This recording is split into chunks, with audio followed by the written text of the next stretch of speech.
محل بن خلیفہ طائی نے بیان کیا، کہا کہ میں نے عدی بن حاتم طائی رضی اللہ عنہ سے سنا، انہوں نے کہا کہ میں نبی کریم صلی اللہ علیہ وسلم کی خدمت میں موجود تھا کہ دو شخص آئے، ایک فقر و فاقہ کی شکایت لیے ہوئے تھا اور دوسرے کو راستوں کے غیر محفوظ ہونے کی شکایت تھی۔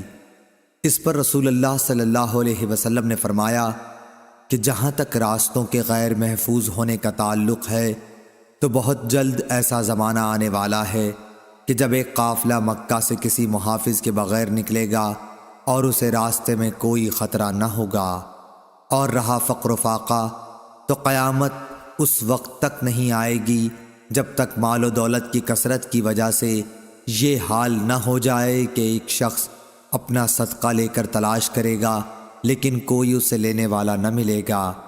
پھر اللہ تعالیٰ کے سامنے ایک شخص اس طرح کھڑا ہوگا کہ اس کے اور اللہ تعالیٰ کے درمیان کوئی پردہ نہ ہوگا اور نہ ترجمانی کے لیے کوئی ترجمان ہوگا۔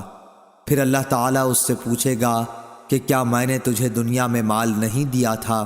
وہ کہے گا کہ ہاں دیا تھا۔ پھر اللہ تعالیٰ پوچھے گا کہ کیا میں نے تیرے پاس پیغمبر نہیں بھیجا تھا؟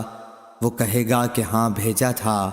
پھر وہ شخص اپنے دائیں طرف دیکھے گا تو آگ کے سوا اور کچھ نظر نہیں آئے گا، پھر بائیں طرف دیکھے گا اور ادھر بھی آگ ہی آگ ہوگی۔ بس تمہیں جہنم سے ڈرنا چاہیے، خواہ ایک کھجور کے ٹکڑے ہی کا صدقہ کر کے اس سے اپنا بچاؤ کر سکو، اگر یہ بھی میسر نہ آ سکے تو اچھی بات ہی منہ سے نکالے۔ صحیح بخاری حدیث نمبر 1413۔